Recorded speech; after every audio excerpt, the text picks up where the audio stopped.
Hi, this is Andy with Mountain Computers. Today is Sunday, March 24th, and I've had several requests over the past several days on my Go Green PC tune-up. Now, mind you, it's been downloaded about 10,000 times.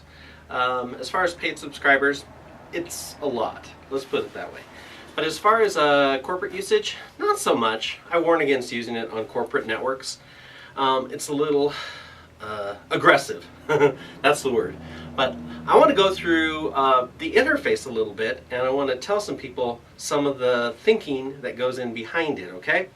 So, when you download the Go Green PC TuneUp, the first thing that you see is the splash screen. And there's a green button called TuneUp, and then a red button says Check Performance.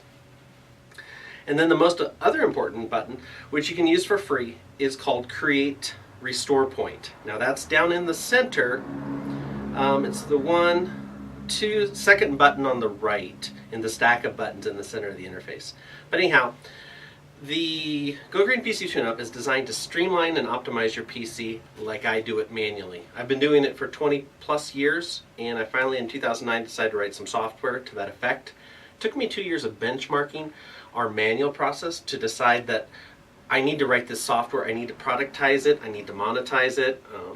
You can do it all day long to hundreds of computers, but until you actually put it into a piece of software to make it a utility or an application, does it really add value to where people can download it and use it. Just in the past 2 years since we've really launched it, I've probably installed it on a daily basis, probably 10 times on different systems, just using it to speed up my work. But anyhow, back to the utility. Okay, so when it launches, you see our logo in the top left. It's actually it looks like a tree on top of the earth. That's pretty cool. And then the first thing it says main log window, and it says just a sec, mate, while I spin this up. It shows you your memory load stats if you have opened it many times, the memory load that currently is on the computer, the virtual memory, the serial number if you have one, and some recommendations. Check your performance from time to time, snapshot your results to the log, clear the Windows logs during refreshing, and a reminder to create your restore points more frequently than not.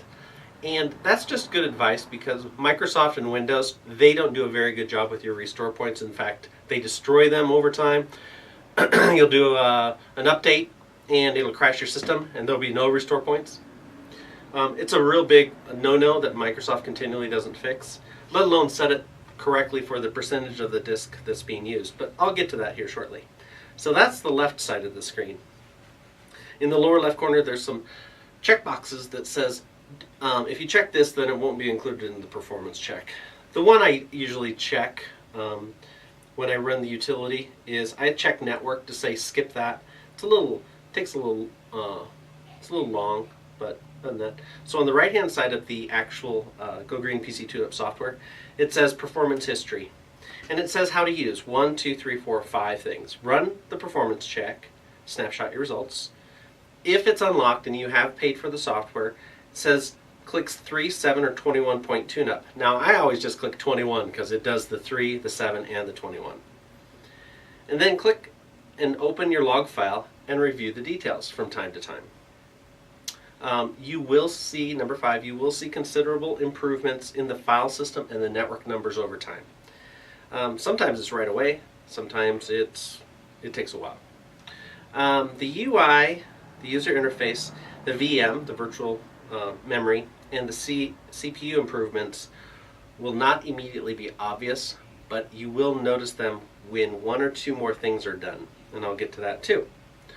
So in the application window, I'm just looking at a screenshot here on my tablet. In the top you have a question mark, that's your help. Restart the Go Green PC TuneUp. I have a little button to change the colors, you can play with that. I get some cool background colors. Exit the application, and then you'll notice in the right you'll see 2 debug windows. Debug window 1 and 2. That's just to show you what I'm doing, what's going on. Then you have a center column of buttons. Clear all log windows, change color, snapshot the results, open log file, open startup files, open network IPs, control panel, create restore point, open restore point, gather system info, open OEM tools folder, and then the beta button. So the clear all log windows, that's obvious. That just clears all the log windows. Change the color, that's just to change it. Some people like to, change the RGB colors in their computer case. Snapshot the results to the log. I usually do that when the performance checks are being done. However, if you see something interesting that you want to make sure is saved, just click save and everything you see will be saved. Open the log file. That can get long, but it opens it in Notepad. Or whatever your default text editor is. Open up the startup files. There's 4 of them. There's the README, there's the IP, there's the disclaimer, and then there's another one that has to do with all of the development logs, everything that's gone into it. Control panel, that opens up the classic control panel. That's pretty loud. Create restore point. I do that from time to time. It does the restore point the way I like it to be done. There's some tricks. One, you have to turn the restore points on. Sometimes they're off. 2, the percentage of the hard drive that's used for the restore points is set at some weird number like 1%, or it's off, or it's like 7-8%. It should be 5%. And then the type of restore point, I do what's called a system restore point, not an application, not a Windows Update one, but just a system restore point. It grabs everything. Open restore point doesn't work yet. Gather system info, that does 2 things. It grabs the configuration information by the set command in command prompt, and then it runs msinfo32, which gathers all of your drivers, updates, everything. That information is stored on your computer. It doesn't go anywhere. All of this stuff stays on your computer. I don't send any of it to anybody anywhere. Okay? Now, if you want to send me those files to have me look at them, you can always attach them as a text file. Open OEM tools folder. In every documents folder inside the computer, I create what's folders called OEM tools. That's where I put in all my applications, utilities, patches, antivirus tools, your log files. I keep all that stuff in there. Beta button, that just happens to be a button that I leave on the desktop that just does things as I'm developing it, and then when I go to release it, I actually comment out whatever I'm trying to beta test. So it usually doesn't work. If it does work, great, it's not going to hurt you. Let's see what else. Right at the top it tells you what your processor is, what version of Windows you're running, and then the 3, the 7, the 21-point optimization method. Check for updates. That actually goes to our website and downloads the latest version. It doesn't do anything tricky, it just downloads it. Now, if you have your current program running, Go Green PC TuneUp running, you have to turn it off after it's installed. Otherwise it'll say, I'm sorry, this application is busy. Clear history window, clear debug window, those are just basic things. Okay, no questions about that. Let's go to what's in the Go Green PC TuneUp 3. Let me see here. Let's go there. Okay. So what's in the 3-point TuneUp? I'm just going to maximize this here. Create the OEM tools folder. So that's the folder I use to store all of our results and logs in. Toggle the desktop icons. On the desktop, the icons are my computer, my profile, folder, which sometimes it's owner, user, whatever your name is. Those icons get turned on because typically on a Windows desktop, those aren't there. You might have the recycle bin. Yeah, like I need that all the time. No, I want to have my computer, my PC by name, and that's up here. Right up here, those 2. Now sometimes you have to refresh the desktop because if you have a ton of icons, it'll be down here.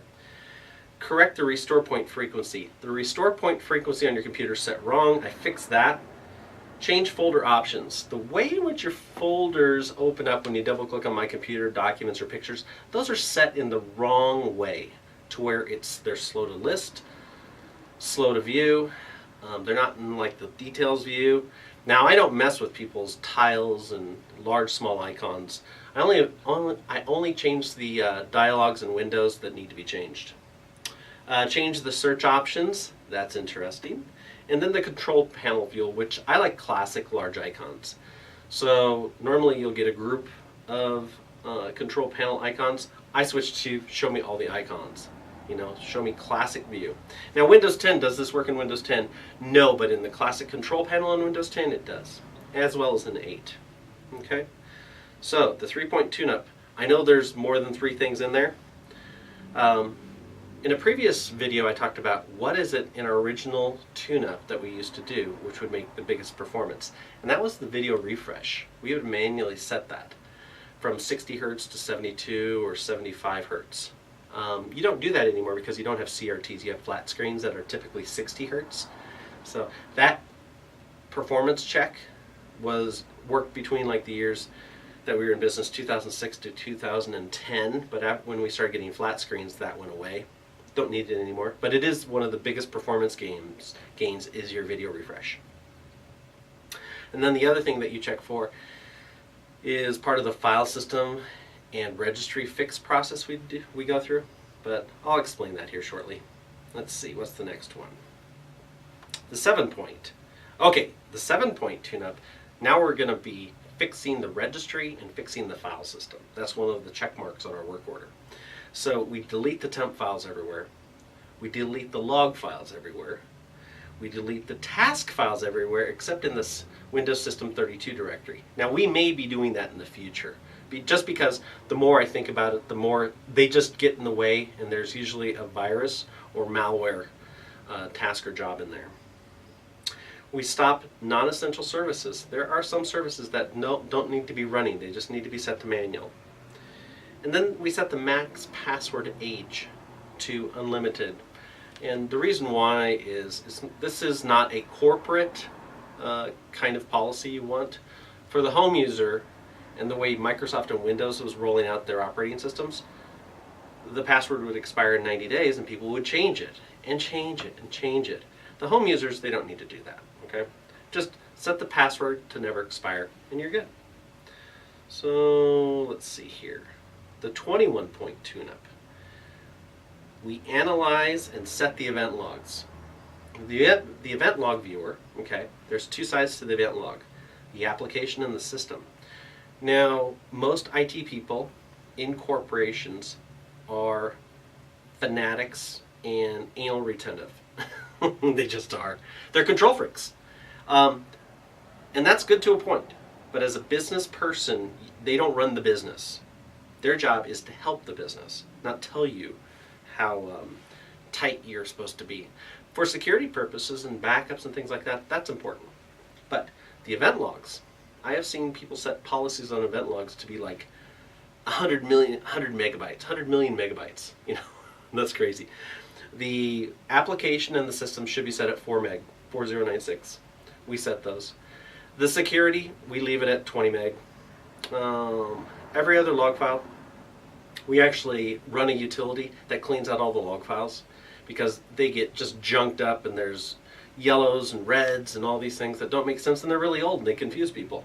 And that's what the hackers and the phishing people call you. They show you your event log of things that happened 4 or 5 years ago that have nothing to do with your computer today, and they make you believe that, oh, your computer's been infected and corrupted and, you know, compromised. It's not true.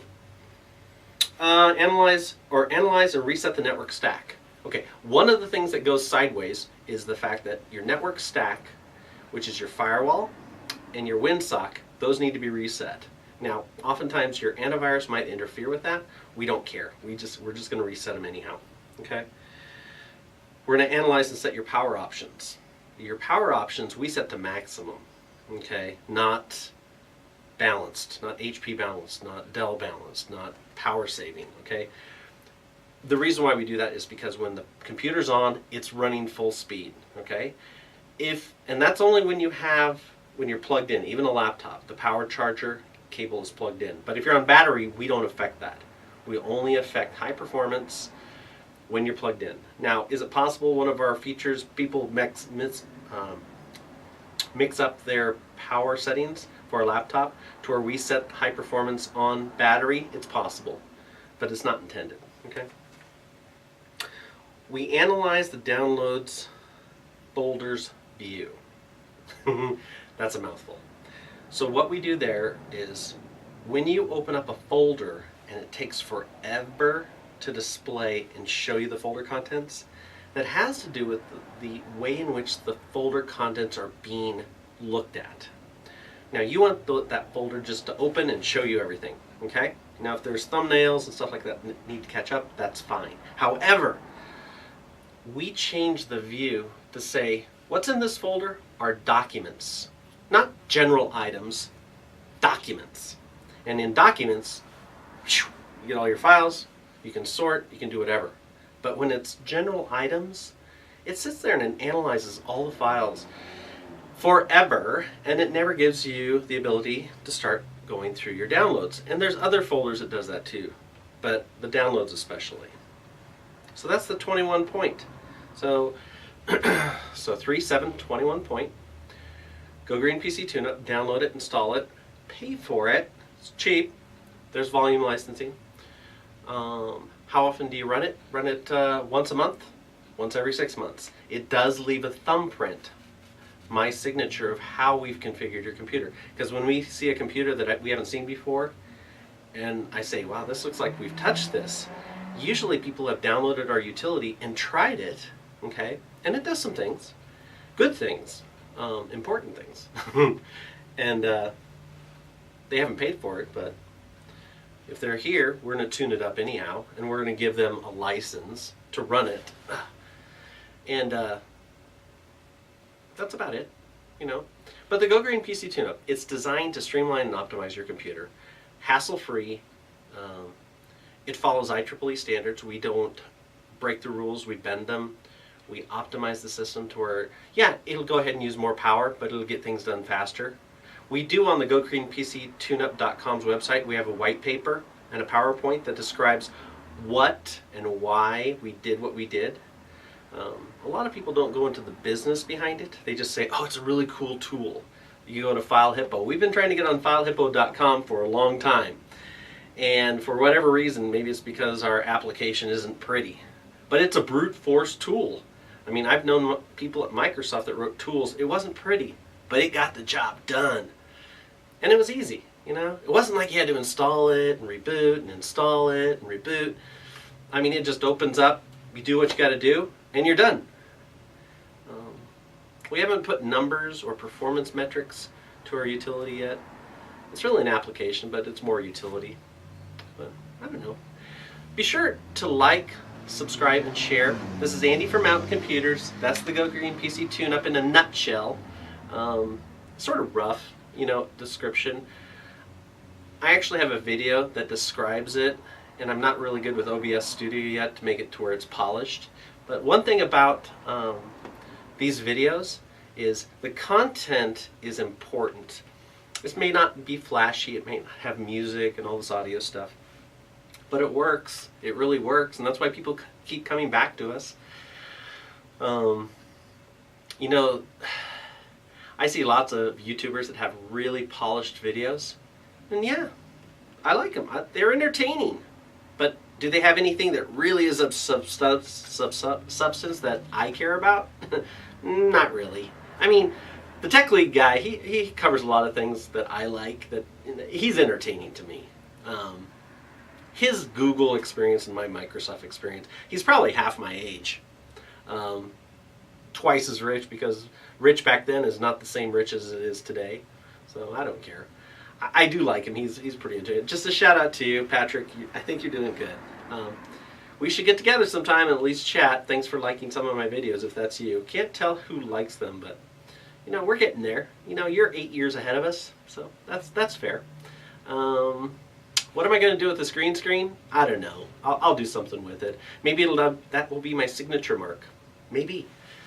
But that's it for now. I'll have another video, another version of this. It'll probably be shorter, not so wandery.